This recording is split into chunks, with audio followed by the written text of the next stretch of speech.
WH words. अच्छा, इनको WH क्यों बोलते हैं? क्योंकि लगभग सभी में WH आता है। सबसे पहले अपना जो सबसे फेवरेट है वो होता है व्हाट।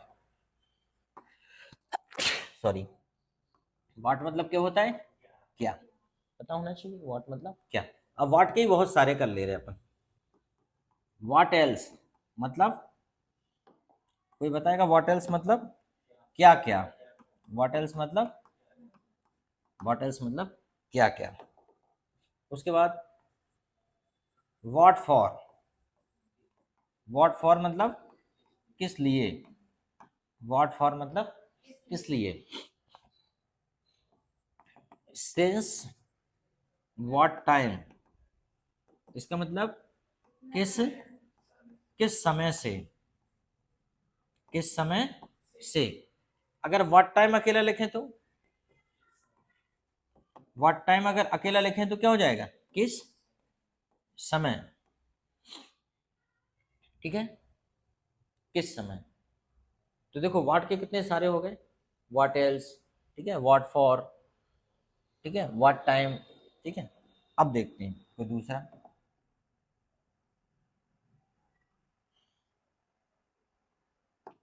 दूसरा ले लेते हैं हाउ। चलो कलर चेंज कर लेते हैं। हाउ। हाउ मतलब कैसा, लड़की है तो कैसी, और कैसे, कैसा कैसी कैसे। इसमें भी हाउ लॉन्ग। हाउ लॉन्ग क्या हो जाएगा? कब तक। हाउ लॉन्ग कब तक। ये किसके लिए प्रयोग करेंगे हम लोग? समय। इसके लिए समय। हाउ फार मतलब कहाँ तक। ये किसके लिए प्रयोग करेंगे?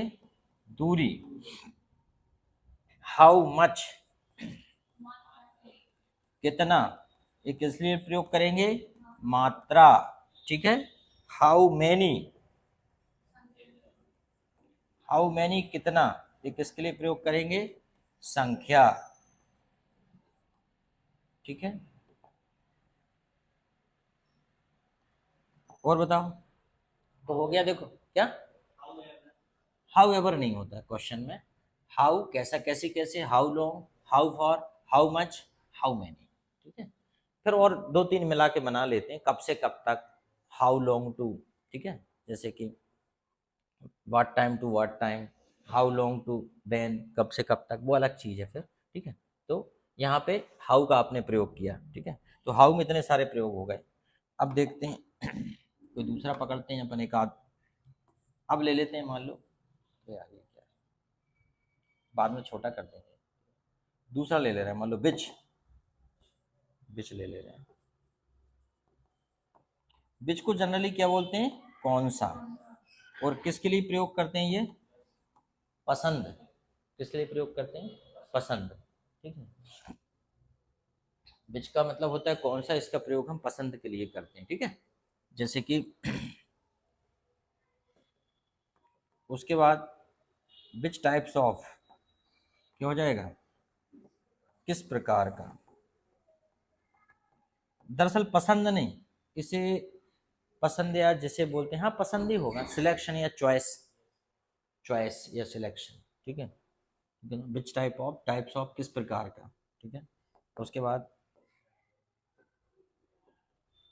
विच काइंड्स ऑफ, इसका मतलब भी किस प्रकार का।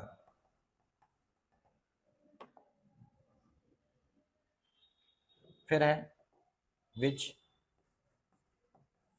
शॉर्ट ऑफ, ये भी है किस प्रकार का। शॉर्ट, शॉर्ट होता है SHORT।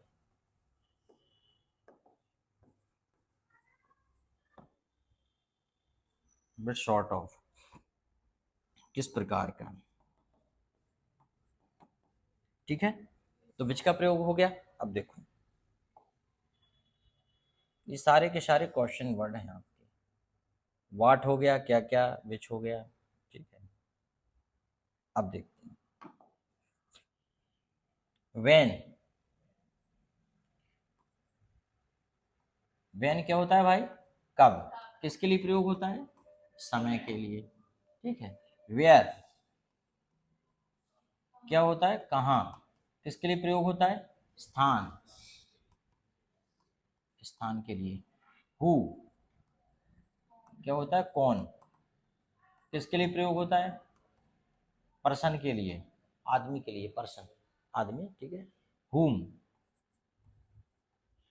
क्या होता है? किसे। किसका प्रयोग होता है? पर्सन के लिए। हुम डू यू लाइक, है ना, किसे। हु अलग होता है, हुम अलग होता है। हुज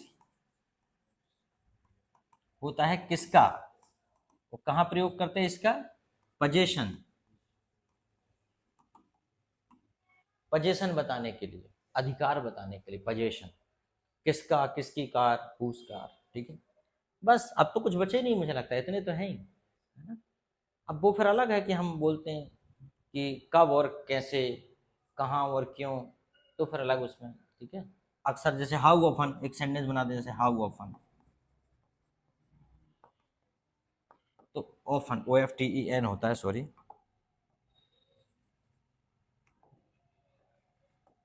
तो इसका मतलब है अक्सर, कितनी बार, अक्सर कितनी बार।